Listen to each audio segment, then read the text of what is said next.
Welcome, guys. This is Double O Podcast, episode 41. I'm your host, Pennywise TV. I'm your co-host, Unknown Skillz. And we got two animes we're going to be talking about. Hell's Paradise, episodes 4 through 10. And then Fire Force, we're going to be talking about episodes 4 through 11. And then our last topic, we're going to be ranking JoJo's part 1 through 6 ranked. I forgot to ask, did you watch Steel Ball Run yet? No, I haven't seen it. Okay. I honestly have been getting into it with JoJo fans for the last few days. Yeah, we're a little bit at war right now. Over that last episode, over the recent episode of JoJo? Yeah, because I kind of overrated. You know it's rated a 9.9 on IMDb? No, I did not know that. And I think it's number 1 on my anime list. With a 9.4 rating. I heard it outdid Freewind. And then a lot of Freewind outdid everything. A lot of Freewind fans left bad reviews because they're upset that it passed it. Or that's the saying. I don't read too much into reviews. But yeah, before we get into Hell's Paradise, you want to say anything? Hey guys, welcome. I ain't seen you guys in a while. Long time no see. I'm caught up and watched a good amount of anime. A lot of anime since I've been gone. Just taking care of my mental health, relaxing, living life. But before we start, I want to let you guys know there's a sleeper anime out there that many of you guys may not know. You guys are sleeping on it. I know this guy is. It's called The Darwin Incident. It's on Amazon Prime. Right now, I don't give animes this high of a rating, but for me, top contender of the year. I mean, like, I give it. I want to say, damn. If we're being honest, I want to give it a 10 out of 10. If we're just being honest, that's how I feel. Please don't. Please don't. I highly enjoy it. I highly enjoy it. If the reason that I don't give it a 10 out of 10 is because I actually don't have no reason to do it. I'm actively not trying to not give it a 10 out of 10. I'm just trying to say it's not the best anime of all time, but I have no reason not to say that because I have other animes. Right now I'm just being biased, and I'm the guy who's never biased. But The Darwin Incident, a great anime, great story, great plot. Everything's it's good. I highly enjoy it. So right now, you got Darwin's Incident. You got that over Beastars? I have not watched Beastars yet. Oh, you haven't seen it at all? The latest season. You just seen the first season? Yeah. Okay. I've been there's so much stuff that I've been watching that I'm trying to. I just try to come up with another name that has animals in it. But so far, I'd say it beats season 1 and 2. Wait, is there a season 3 of Beastars? I haven't watched it in some years, but right now it's on its final season. It just came out like a few weeks ago or something. Beastars was good, but it's not leaving how the Darwin Incident has me leaving. It literally, Darwin Incident has me at the edge of the seat after each episode. At the end of each episode, I'm just wanting more. I want to, I told you, when I think an anime is good, I go to the manga, and that's what I've been trying to do with the Darwin Incident. I've been looking for the manga because it's that I want to know what happened next, man. You want to read ahead? Yes, that's how good this show is for me. I couldn't do that. I do not read the manga like that. But if I'm getting too tired of waiting, if I'm getting impatient and I really want to know what's happening, I'll read the manga. That lets me know that show's absolutely good. It's for Naruto, One Piece, ReZero, Attack on Titan, The Promised Neverland. Those are the only shows I've ever brought the manga out because I'm like, I gotta find out what happens next. Even Invincible. Well, I read the comics of Invincible because that show was good for me. But have you started season 4 yet of Invincible? Nope. I literally cannot wait to start it though. I cannot wait. It's decent. It's decent. So far. I did want to ask you a question. So you're caught up on all your animes you've been watching? Not all of them. I'm probably one episode behind on almost all the animes because I've been binge watching JoJo's and everything else. But let me see real quick. You've been watching on average at least like 8+ animes? Yeah. If I can name them off without looking, I'm watching Sentenced to Be a Hero, that Fire Force, Hell's Paradise, the Darwin Incident. I was watching JoJo's. I was watching Oshinoko. Oshinoko, Bleach. What's that other one called? Oh, I was actually rewatching Mushoku Tensei as well, and I watched Food Wars. Fate Strange. Fate Strange. That's 10 animes right there that I've been watching. I've been watching a lot. I'm the same. I've been watching like 8 ongoing animes, including Trigun Stargaze. I need to get back to. Did I say Jujutsu Kaisen? No. Jujutsu Kaisen and the Grand Blue. You started that anime? I know you read the manga. I didn't know if you were gonna wait until it's all done to watch it. No, that might be a different manga that we're talking about. I'm talking about the Grand Blue. This is like a comedy show. I'm talking about JJK. Oh yeah, JJK. I did read the manga. I did. I thought you were. So you started the anime, the season 3 anime, because I thought you said you were gonna wait until it all comes out first. No, I've started the anime. I'm caught up on JJK except one episode behind. Okay, you're better than me, because I'm behind on, I could probably say 10 anime. 10? Including My Hero Vigilantes. I mean, we're busy, man. We got lives. So I'm actively trying to watch these while actively trying to take care of everything else I got going on. So same. I'm just finding my time. So my question is, with all the anime, live actions, animated shows, everything with life going on, do you think there is such a thing as too much anime being released? Because right now in this season, I think there's about 12 quality anime that came out this winter, plus the anime that comes out mid-season, like Bakido came out last month. I forgot to mention I'm watching Baki as well. The new one, Bakido?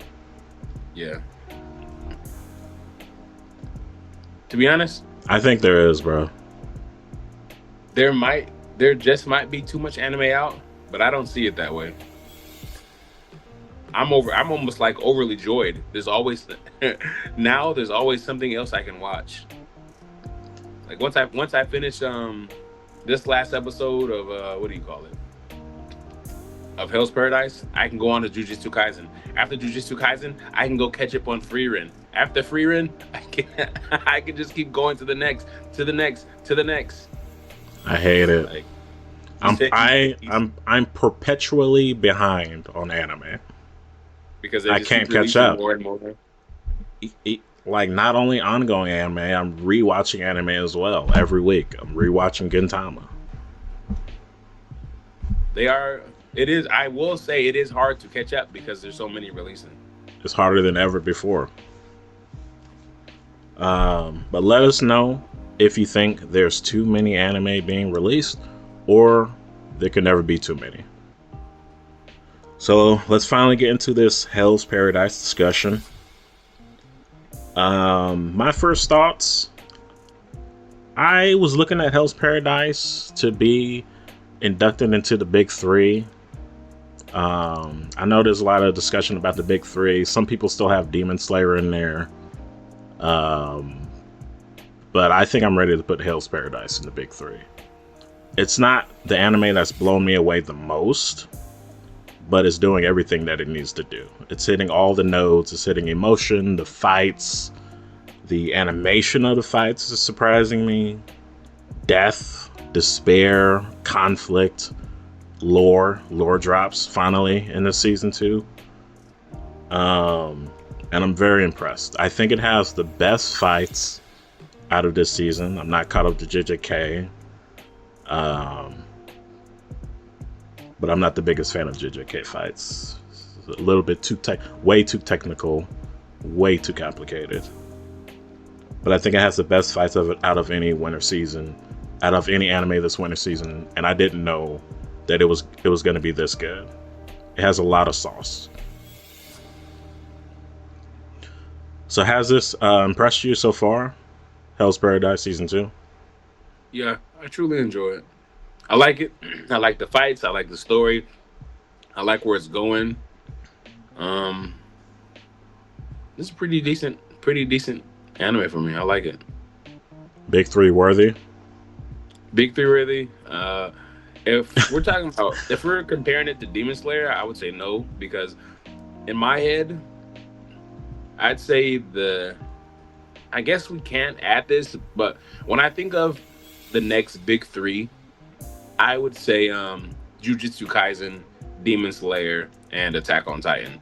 Those are the newest, not newest, but most latest animes other than Naruto, One Piece, and Bleach, which were the most selling manga, which is why they were named the big three. But they were more of the most popular, most well known as well.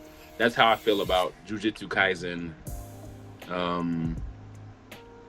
Attack on Titan, and Demon Slayer. Almost everyone has seen them, and if you haven't seen them, you most likely know someone who has seen them. So Hell's Paradise is a great anime, but it's a sleeper. A lot of people don't know about it. A good amount of people know about it, but a lot of people don't know about it.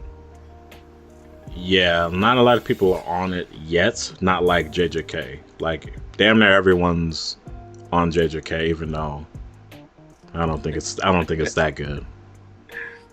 Hey, that's your opinion, I understand, but that's just like Bleach. Like I don't dislike Bleach, but I've never got into it. But I know how well informed people are of Bleach. I know the Bankai. I hear that a lot. I know the Ichigo.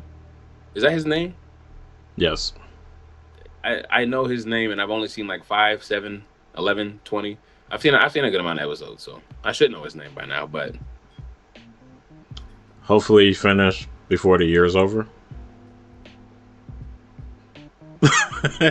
Or at least get the 1,000-year blood war arc. Or how many episodes? 500?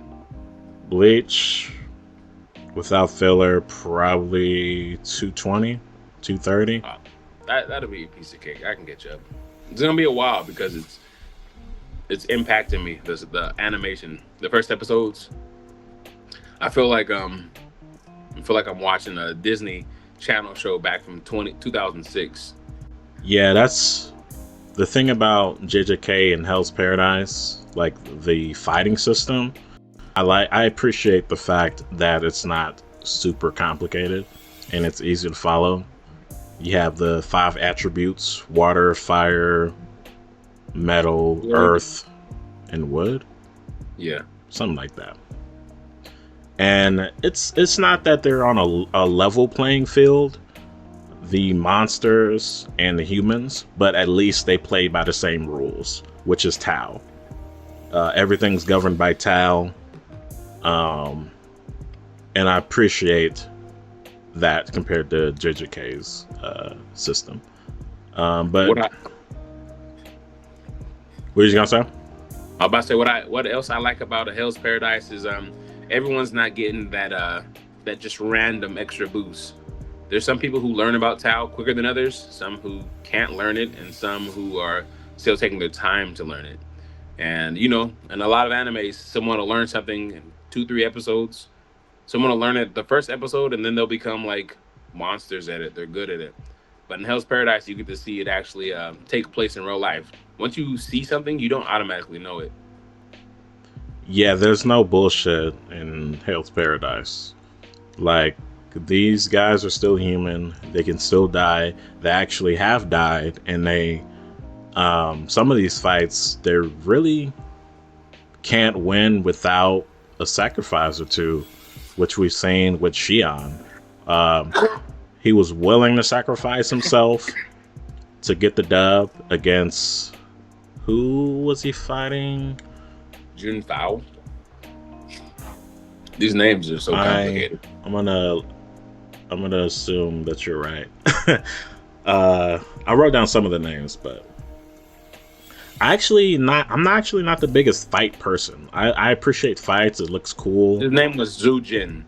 Zujin? Yeah. And he was actually way weak. Nah.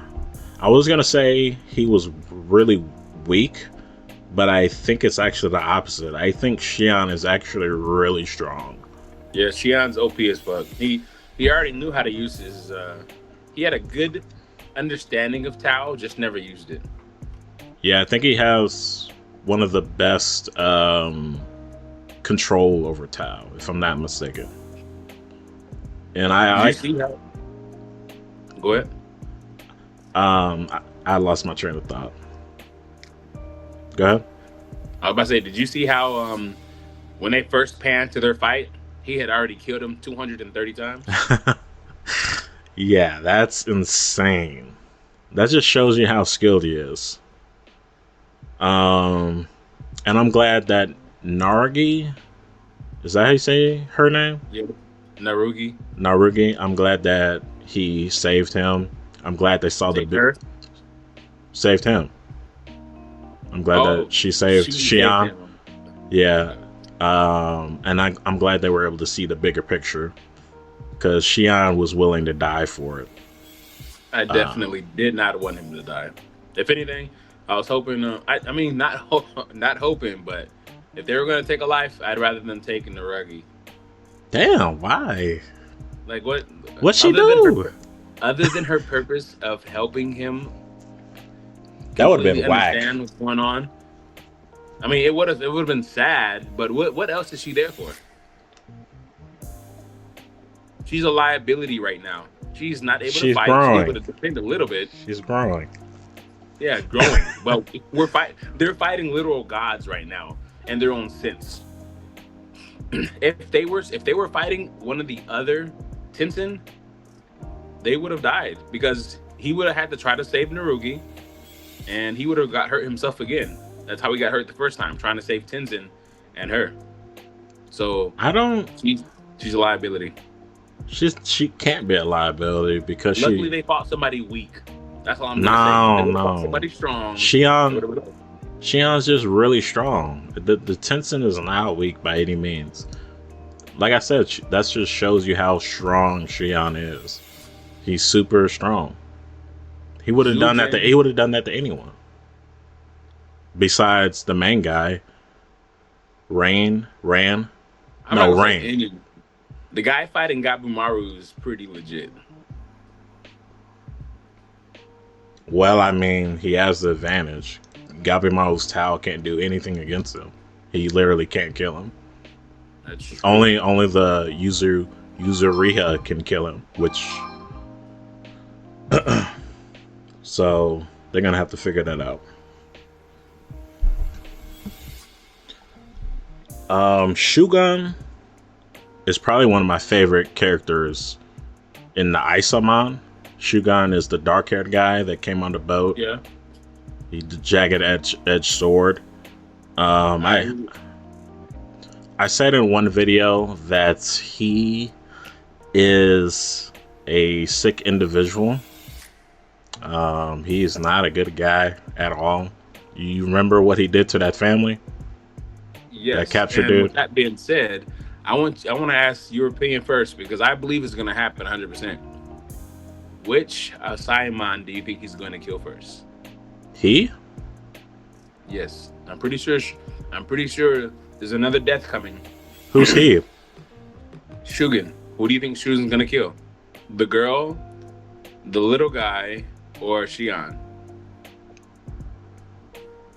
Shugen? Yes. The Don't guy, forget the the guy who guy I will just kill mentioned. all his the guy who will kill all his enemies. He will kill anyone who's cool or related with enemies.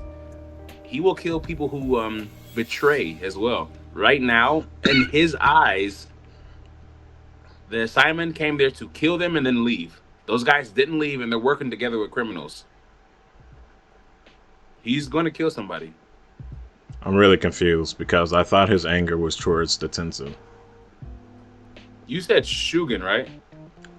Shugen is the guy the sick individual that killed the family, killed everyone. Shugen's the black hair. He's the new assignment that just came there on the boat, right? Yeah, and Rank number 2 in strength. no, he's rank 1, and Rank he 1. messed up Are you his sure? sword, so it had a jagged. I'm pretty sure he's Not like rank too 2. sure about his rank, but he has dark hair. Yeah, okay. Bags under his eyes. They said it in the cave. If you were watching when they talked about him in the cave, they literally said they know he will not join their cause. They don't know what he's going to do though, but he does see enemies. Anyone evil, anyone who's a thief or does something bad, he sees them as enemies who deserve to die. So right now, they have betrayed the Simon. They have betrayed the Shogun by working with the criminals. I believe Shogun's going to try his hardest to either kill the criminals or he's going to kill one of the assignment. He's going to do something dangerous or wild to hurt the team because he's not going to work with them. He's not going to allow them to come home either. So you think he's trying to kill everyone? I don't know what he's going to do, but I know assignment, criminals, everyone. Anyone who's a criminal, anyone who breaks the law, he has some high, strong emotions for them. I didn't get that sentiment. I think most of his anger is towards the Tenzin. He did have a lot of tension towards the Tenzin because of them killing his sensei. But when they were in the cave, Shion, Gabimaru, the whole group, he told them, Shion said he does not have remorse for anyone who commits crimes. Even people who didn't commit crimes were dead because they were related or knew the people who commit the crimes. So just think of that. Because you are related or because you know someone who committed the crime, you're dying too. Do you think he's going to let off an assignment for helping a criminal escape the island, helping a criminal get the elixir? He's helping the criminal. So you think he might try to kill Sagiri? I think he might try to kill Sagiri. I think he might try to kill Shion. I don't know. I don't know about Shion. I feel like, to be honest, he's sick and twisted. And if he hates criminals as much as Shion made it out to be, I believe he's going to try to kill one of them. Because he's going to be like, why are you working with these people? And then he's going to find out that the Simon with the glasses, I forgot his name, but he died too. And he's going to like, why are you working with these people? And they were there when the other guy died. And dude, this guy is an emotional wreck. He's going to lose his mind when he finds out that his sensei, his friends are working with criminals. When all the other assignment have died. He's like, why are you working, I don't believe in him. He's going to get clapped up. You don't think he's that day? He's cold. He's the coldest. He's one of the coldest. But he doesn't know Tao. He just arrived to the island. Yeah, but he just killed a Doshi without using Tao. That doesn't count. He killed one of the monsters in the sea with ease. Anyone can do that. They couldn't leave the island. Shion couldn't leave the island. Gabimaru could do that. Shion can do that. One-armed swordsman can do that. I mean, we are seeing that they are strong, and we're seeing some things change. But Shugen did all of this before he trained in Tao. It's like he already knew it. He's on another level than these guys.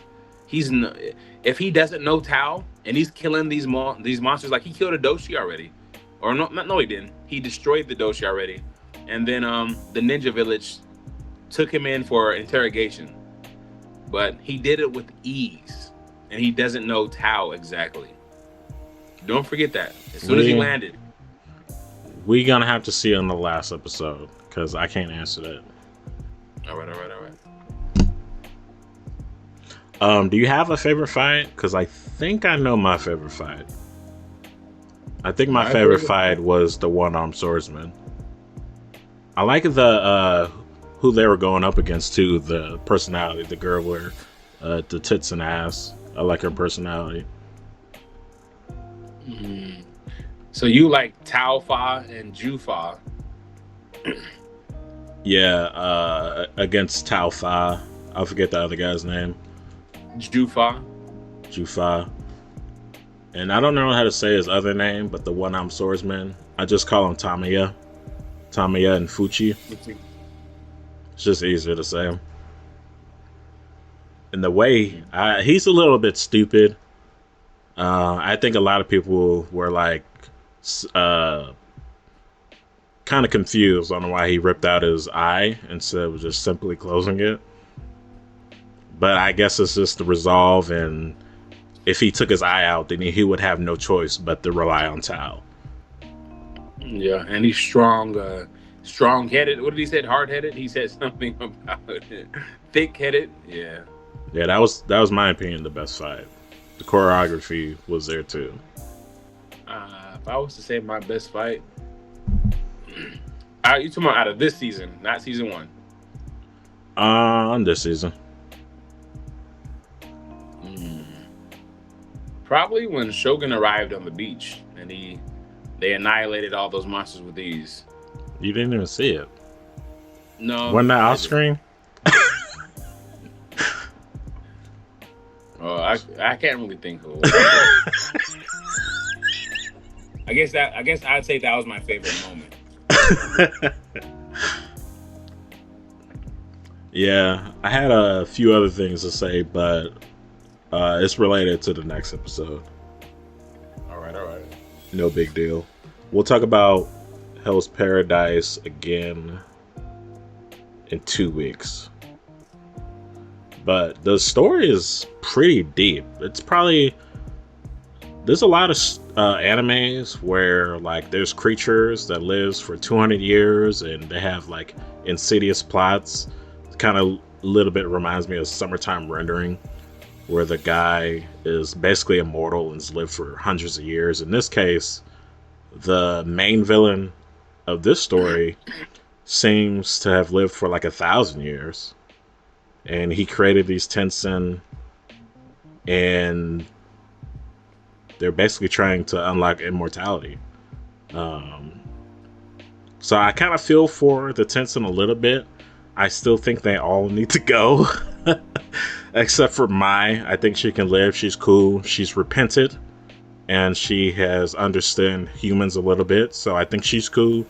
But I think everyone else needs to go. I like Tao Fa and Ju Fa. I didn't think they had to leave.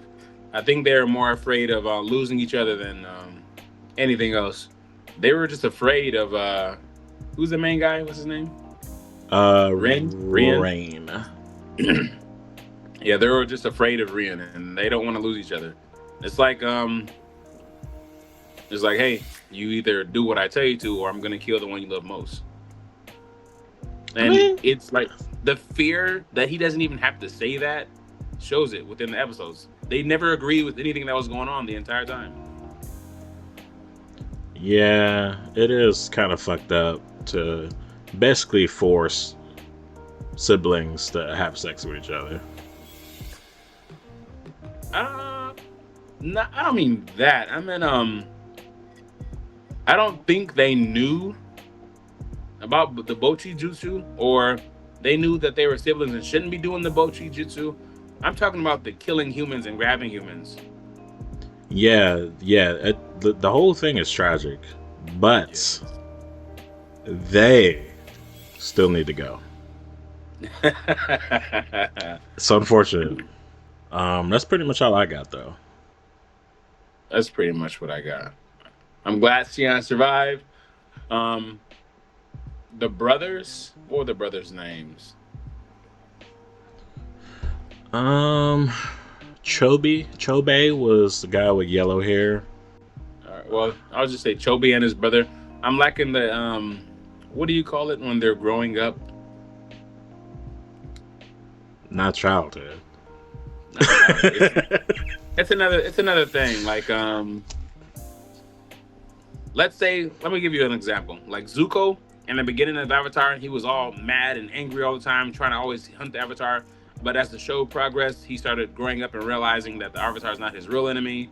And what do you call that? I forgot what you call it. Rivalry. Character development. Oh. Yeah, I'm liking Chobei's character development. Like, what character development? Have you not seen it? In the beginning of the episode, he didn't care about nothing, no one at all, except his brother. He still does. Killing everyone is enemy. You didn't you didn't see in their last fight. He saw how his brother was growing up, so he was willing to work with everyone else because he saw how his brother was growing. He would never do something like that. Never. They already asked him to work together, and he said no immediately. But once he saw his brother was changing, he was like, instead of arguing, hey, y'all need to do what I say, he was just like, hey, look up, guys. He's about to fight us again. He had no choice. He had no choice but to work with them. I don't know how you don't see this. Even if he doesn't have any choice, he wouldn't do it. He did it for his brother. All I'm saying is he still only cares about his brother. Same way, kinda Gabimaru is living for his wife. That's his sole motivation. He's willing to give up everything for her. I believe he cares only about his brother, but I believe he's going through development changes. That's possible. But my point still stands. Fire Force is our next topic. Fire Force episodes 4 through 11. On a scale of 1 through 10, how are you messing with it? I give it an 8. Okay. Mine is a 9. 9. Good, man. It's not perfect. I told you a few days ago that I had concerns about them fitting 88 chapters in 13 episodes. Mm-hmm. And I think it's going well. The pacing, obviously, they skipped some things, speed through some things. But how do you feel about the pacing overall? I do feel like it's going quick, but I haven't read the manga. But I feel like we're closing. We're almost over. What was it, like one more episode? 2 more is 13 episodes. Wait. Let me see. If you said 13 episodes and this looks like 12 episodes came out. 13 episodes. Wait a minute. Episode 12 of 13 airing in 23 hours. So there's 2 more episodes left. Crunchyroll says there's 23 episodes of season 3. Is this supposed to be season 5 or something? This is part 2. So on Crunchyroll, everything is together. Yeah. Basically 2 more episodes left of the season. Okay. But considering everything, I enjoyed it. Now that I remember that there's not just 13 episodes, this is part 2, then I think it was paced pretty well. I'm blown away. Did you see my TikTok? No, I haven't. It's close. It's getting there. But depending on how these last 2 episodes hit, it could possibly go above Attack on Titan.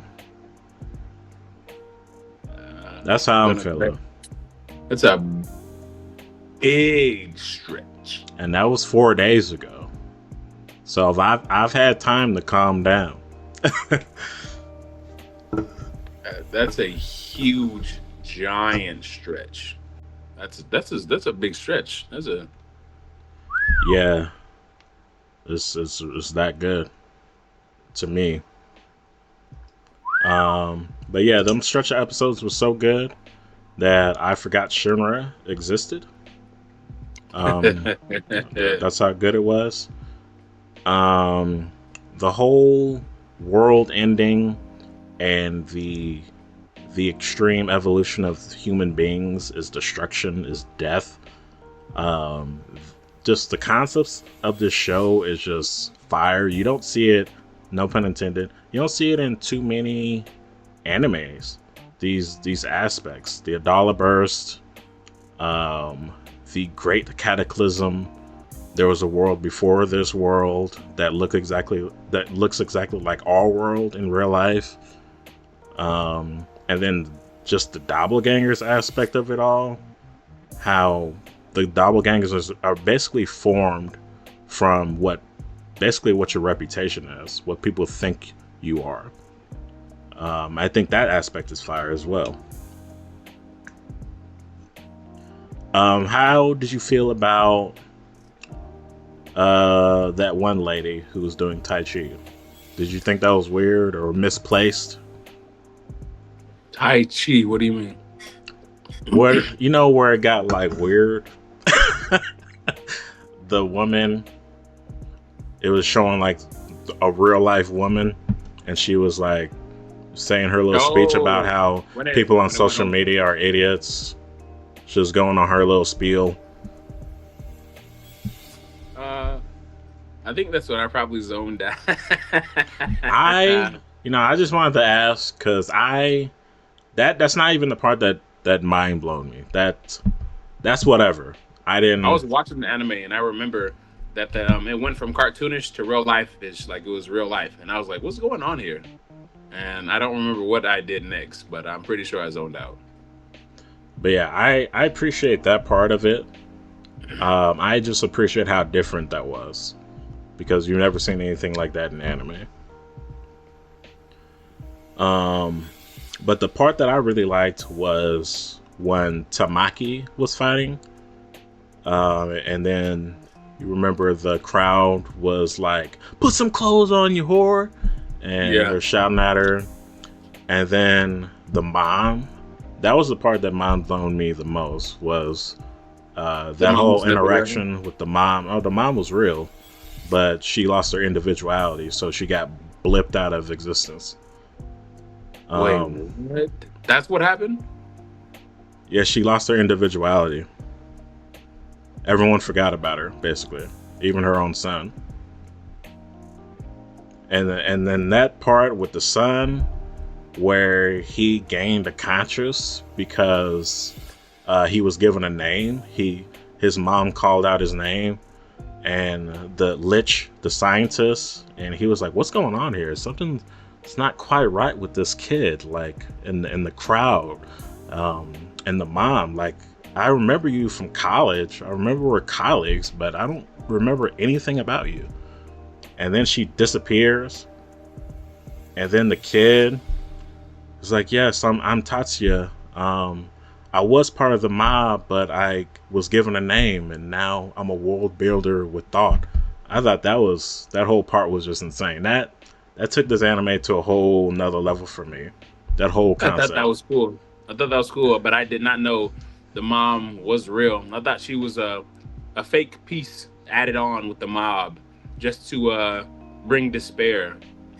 I did not know that she was real, and that she actually just disappeared because they forgot who she was. I thought it was on the other terms of she's part of the despair, trying to keep it despair, and then once there's actually hope in other things, there's like, we don't need despair. Like, wait a minute, who are you? That's the vibe I got. And then she disappeared, but I do understand that last part where the guy got a conscience and he was letting them know. He's like, "Yeah, that's not needed anymore." I thought that was pretty cool. That was dope as fuck. The other mind blown part for me, before I say that, what do you think about the Arthur fight?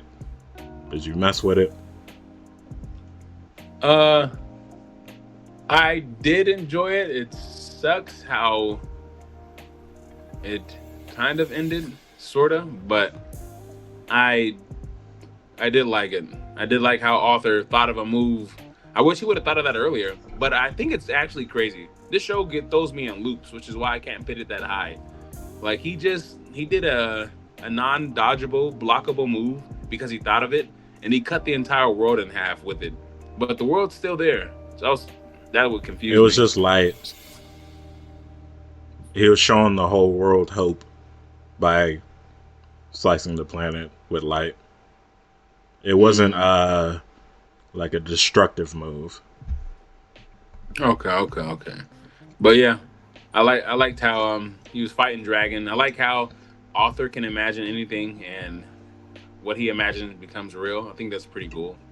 That's a really cool move, and it's an OP move. And I'm pretty sure that's why they made Arthur dumb, since he can't think. Since he's dumb, he can't make it too OP where he can like be a god.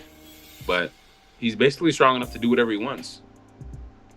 But is he actually dumb? Because I don't think he's actually dumb. Or He has a little bit of autism. yeah, I was literally just gonna say that, but I didn't know if that was appropriate. Or are artistic people dumb? No, they're just different, and they think differently. And his imagination goes so far beyond anything. I forgot what he was. I forgot what he symbolizes. I think it was hope. I think he was the symbol of hope. You know, I agree with you. He's after thinking about all the moves he's made in the show, he's not dumb. He's figured out things way quicker than everyone else there. He just thinks and moves differently. And they explained it. They said that he lives in his own world. You know, and he just has a very active imagination. I thought he was cooked when he got sent to space. I was like, damn, what's he gonna do? He can't breathe. And then he put the ring on, and because I of don't his, understand how Dragon was breathing in space though. they didn't explain it. They didn't explain it. Yeah. But I like his backstory too a little bit. Walking calamity. Like he's one of those characters where he's looking for a worthy opponent, and no one can even hurt him. There's lots of characters with that trope, but I'm glad that he got the ending that he got, and I'm glad he gave props to Arthur too before he died. He was like, "Good job, Arthur. That was a wonderful slash. Thank you." But yeah, the part that mind blown me, the other thing that mind blown me was the Benimaru fight, because that was foreshadowed. It was first. I don't know if it was first foreshadowed, but they foreshadowed it when Benimaru fought his master. He beat the master pretty easily, and they were like, the doppelgangers don't necessarily represent the real one's strength. Is based on what people perceive that person, and the master was much stronger than what people thought he was. So that's why Benimaru was able to beat his master's doppelganger like that. And then the episode right before this, they show Benimaru's doppelganger, and his eyes are glowing with the O and the X. You mean after? No, this was before. They showed. You're not talking about when they fought. You're talking about before they fought. Yeah, before Benimaru fought his own doppelganger, the episode right before that, they showed Benimaru's doppelganger at the very end, and his eyes was glowing, and everyone watching this thought that he was going to be a problem. Everyone was scared too, like, because he's the strongest in the Five Force, and they even said like what's going to happen if we see Benimaru's doppelganger. And I love how it just subverted expectations. Benimaru's doppelganger is actually strong as shit, even though Benimaru one-shotted him. He would be a problem for absolutely anyone except for Benimaru. Which was insane. That ring of fire around the earth. I did not know Benimaru was this strong. If Benimaru his doppelganger can do something like this, then that means Benimaru is much, much stronger. He's actually so strong. We still don't know how strong he is. And I think Benimaru, I think it's pretty clear that would you say that he's planetary level? I think that's pretty clear. After that, yeah. And then since Shinra was able to stop the moon, I'm putting Shinra at moon level. Would you say that's fair? I don't know. That was a cartoonish ass move. But they did say it was going to destroy the world. The moon crashing to Earth? Everyone's dead. Yeah, that's why I said it. They did say it was going to destroy the world. It was still a cartoonish move, but I mean, I don't know. It's tricky just because you have moves doesn't mean you're that strong. But it said it, and he's shown it and proved that he's faster than the speed of light. So I'm putting that at moon level. Shinra's moon level.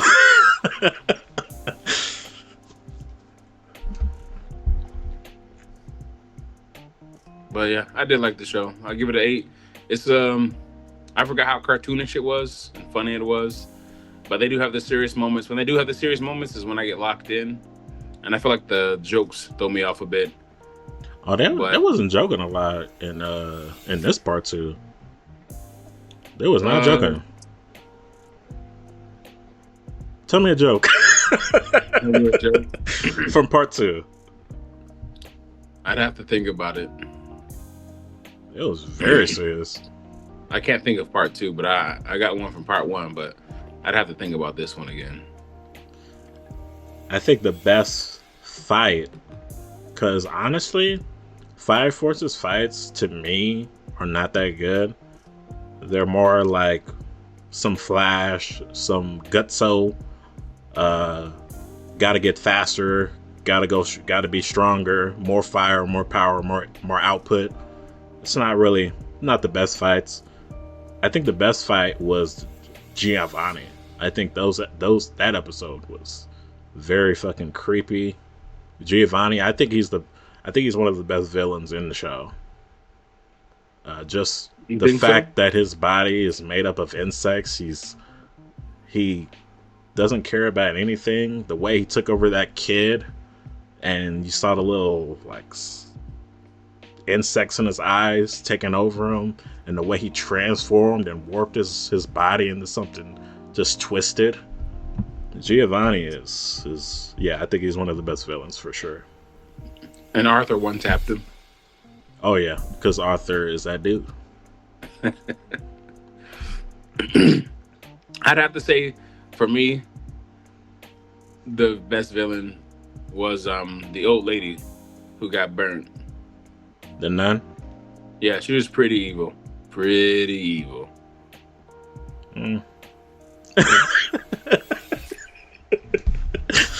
Okay. I think that is everything I got. Fire Force currently, I just adjusted my anime list a little bit. Where is it? Let me pull it up. I'm pretty sure Fire Force is like number 7 all time right now for me. Number 7? Yeah, I'm gonna have to see these next 2 episodes. It's not taking over Attack on Titan yet. I couldn't put it over there yet, but I gotta see where these next 2 episodes land, if it can overtake Attack on Titan. Okay. And Attack on Titan is number 6.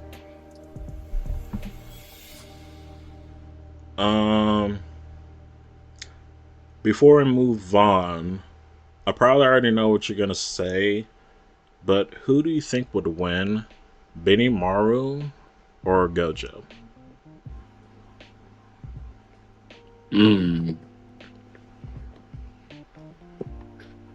We know Benimaru was stronger than the Gojo.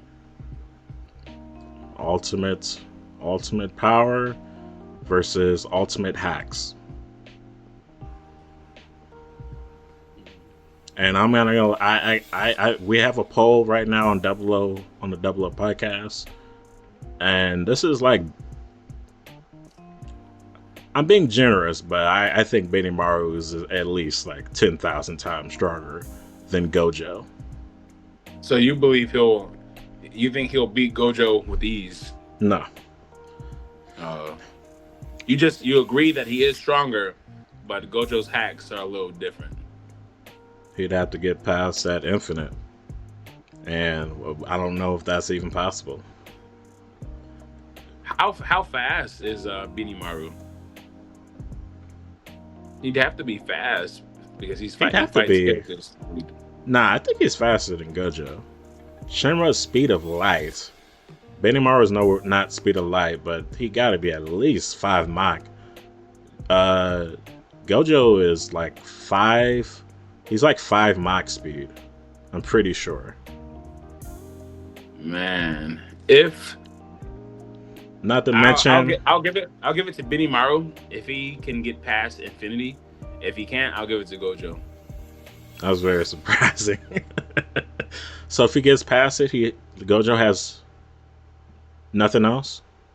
Yeah, I picked low difficulty. If he's able to get past that infinity. If he's not, I'll give it high difficulty for Gojo, because that's the only defense move he has, and he does have some great attacks, but Benimaru is almost a walking calamity, just like Dragon. He's dangerous with his flames. Yeah, Gojo's destruction power is not even close, I don't think. Isn't his strongest move blue and red put together? Yeah. I'm surprised to hear you say that. I thought you were going to say Gojo. He's strong, but... So our last topic, JoJo's Part 1 through 6 ranked. Let's flip a coin. Heads or tails? Tails.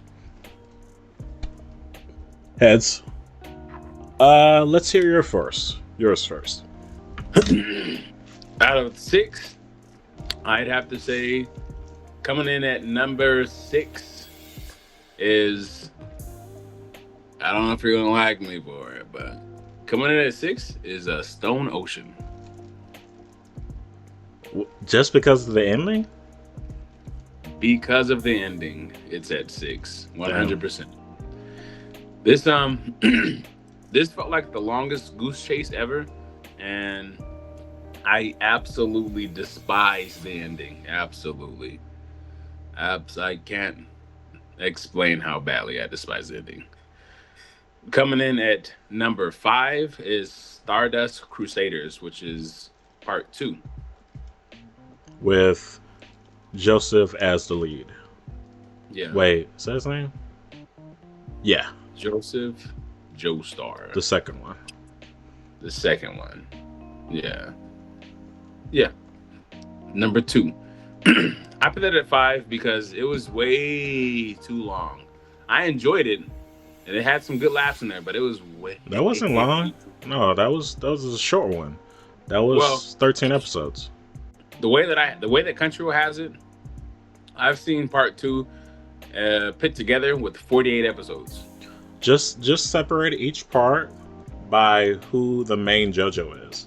So part 3 would start when Josuke is in jail for the first time. Mm-hmm. Okay. Then let's do part 3 for number 5. No, you ain't like Egypt.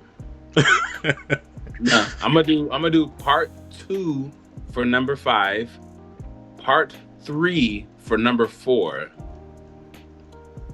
For number 4, 3. Okay, yeah. And then for number 3, I have the first season, Phantom Blood. I truly enjoyed it.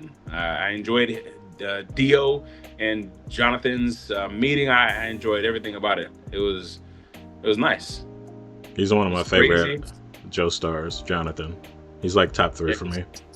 Top 3, wholehearted. He's nice, bro. He's nice. Mine. Would you like to guess my second place? Number 2. This was a hard choice. So you have 2 left. Yeah. I think number 2. You said it was a hard choice. I think your number 2 is 5. Is 5 Golden Wind? Yes. Oh yes, that's it. Golden Wind is my number 5.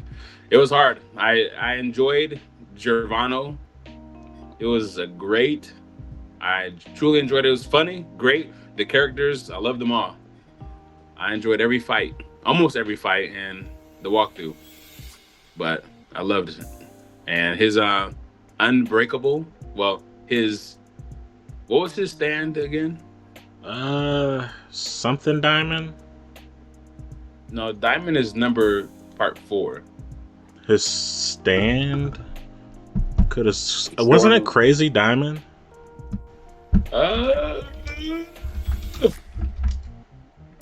Crazy Diamond, yeah. Crazy Diamond for Giorno. Oh, I don't know why I was talking about Josuke. Giorno. I have no freaking idea. I don't know his stand's name. Gold Experience. Gold Experience, yeah. I loved it. Gold Experience. I loved it. I loved the main villain. I like how we got a little difference. Everything was cool, man. I enjoyed it. The storyline, everything. The characters we met. If there was any betrayal, because I can't remember, because I haven't seen it in so long. But it's still my number 2. My number 1, greatest of all time storyline of JoJo, is Diamond Unbreakable, which is, what is that, part 3? Part 4 with Josuke? Part 4. The guy with the... Josuke. Yeah, with the fro. Yeah. That was one of my favorite ones. Josuke Higashikata. I truly enjoyed that story. I enjoyed how he was a hothead. How anyone who talks about his fro was getting the hands immediately. Didn't care about nothing. I enjoyed his stand's power. How it could redo things just by beating him up. I thought it was pretty cool, man. He was like a medic. Yeah, he had probably one of the best stands of the JoJo's, and in that show. And that show also, not only did he have the best stand, that was the best villain for me as well in that show. Villain was smart, conniving. What was his name?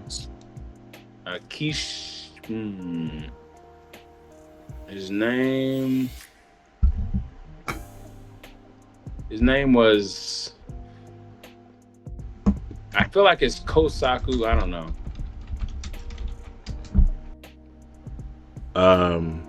Yoshikage Kira. Yeah, Kira. I don't know if is Kira his real name? Yeah. I think it is. I'm assuming that's a reference to Death Note. If it was, that'd be crazy. But I did like Kira, and I did like Killer Queen. Yeah. He had so much potential and intelligence. It was insane how long he's got away with killing so many people. A serial killer, bro. The plot was insane. I'm over here just watching, like, I wonder what's going on. Like, this is crazy. Now we're surrounded by JoJo again. All these plans and people trying to kill him had nothing to do until they really found out what's really going on. Like, the plot got thickened way later into the episode, which I enjoyed. I loved it. And you know what's crazy? JoJo fans are going to be so mad when they hear this, but I think Kira was a better villain than Dio. I don't disagree. I don't feel the way about that. All Dio does is just send other niggas to fight for him while he sits in his castle. It felt like he was afraid of JoJo. He doesn't get his hands dirty. Well, for good reason. He wasn't scared of them in the first part. He was like, cocky, I'm a vampire now. But he was definitely cautious when he found out what Jonathan was capable of. Like, this bloodline They don't die. The Joe stars. Mm-hmm. So you ready for my parts? Yeah. So 6 through 1. The number 6, I had 2. So kind of similar to 2. I think didn't really like that part too much. Mm-hmm. Number 1, I got it mixed up. Number 5 is the first part with Jonathan. Jonathan's still one of my favorite Joe stars, but and 1 is always gonna have a place in my heart. But I just think the other parts was better and more creative. Like part 1 doesn't have any stands, but it's still really good. And number 4, I have 4. Definitely like the second half of 4 better than the first half, especially like the last 15, 20 episodes. I think a lot of people really liked the latter half of part 4. And number 3, I have 3. I think part 3 is easily one of the most funny parts of JoJo, the most comedic part. Would you agree? Is that the one that travels to Egypt, or is that the one with Diamond Unbreakable? Egypt, yeah, I'd say it's one of the funniest. It's definitely less serious, I feel like, than the other parts. And most noticeable or memorable moment from that show, or part 3, where you can tell anyone that it's part 3. No, not the magnet. With what was his name? I forgot the guy in the green. He controlled Emerald Green. You're not talking about the chair, are you? I'm talking about the chair. Well, I didn't have to say. We just talked about this. That was the most memorable for you? Like, bro, almost everyone's seen it. Everyone knows about it. It was funny, hilarious. I couldn't stop laughing. It was definitely a meme. I remember seeing that like a long time ago before I watched JoJo's, and I didn't watch JoJo's at the time because I thought it was too flamboyant. But I finally got into JoJo's in the last couple years. So you want to guess my number 2? I got part 5 and 6 left. Part 5 and 6 left is, you have to have 6 as number 2. Yeah. I liked the beginning was really good. I liked how things were progressing. I liked how Jolene was just going through the shit, literally shit thrown at her.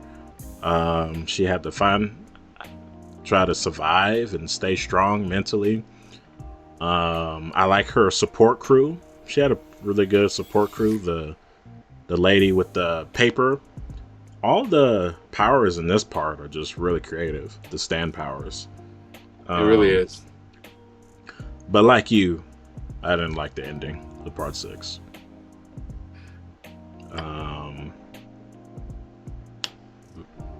We were invested in 6 JoJos, and now we have a whole new cast. I want to see Giorno again. I don't know if we'll ever see him again. And number 1 is 5. Fire, the perfect ending, the best ending to any part. I feel like it. Sacrifices had to be made, and I think the biggest reason part 5 was so good was Bruno, which I think he's one of the best non-Joe Star characters in the entire series, part 1 through 6. Bruno? The guy with the zipper stand. I forgot who that was. He's hella fly. That probably won't help. No, but I'm looking for him right now. You might call him something else. But he was the leader. He was the Capo. You talking about Burkhardt? Yeah. That's why. I think he has as much. He has. He was more of a Joe Star than Giorno. Not gonna lie.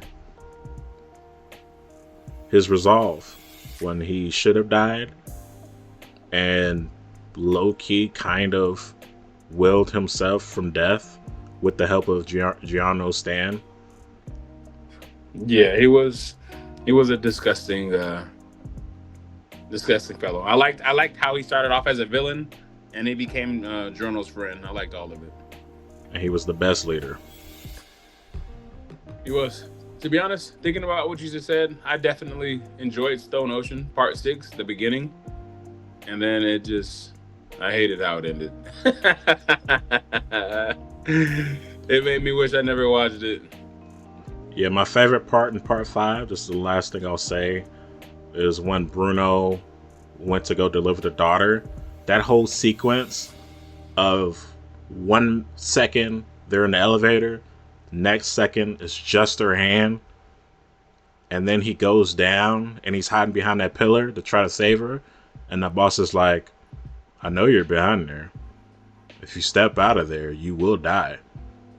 And that shit was just so tense, so cool. And that was the first introduction to the boss as well. And we didn't know his powers at all. That whole scene, that whole episode was probably one of the best episodes of Part 5. And in the entire series. I did enjoy that as well. You reminded me of that. I feel like I gotta watch it again. Well, it's because I watched Part 3 onwards in the last 4 months or so. 3, 4, 5, and 6. I binge watched for like a couple months. So I watched it fairly recently. They had some crazy stands in here, man. I forgot that they soul swapped people. I forgot about green tea. Trish didn't do shit though. She did not do shit. Her stand isn't even that good. Didn't she survive only because of Giorno? What, bureaucracy? Both? I think she got bailed out. But that's all I got for this topic, JoJo's. We shall talk about... You want to talk about Still Bar Run next week? Yeah, I'll give that a try. All right. I definitely got to try. I definitely got to rewatch Part 5. So we will conclude it here. Hope you guys enjoyed. Put in your rankings for JoJo's Part 1 through 6. I know everyone's going to have different parts. Like, literally, no one's going to have the same ranking. Unless you, like, forget that got good opinions, like me. Yeah.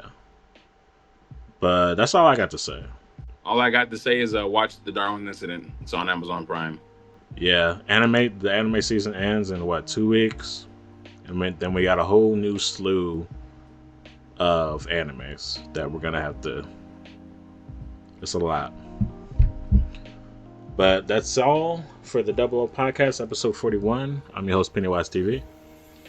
I'm your co-host, Unknown Skillz. And we're out.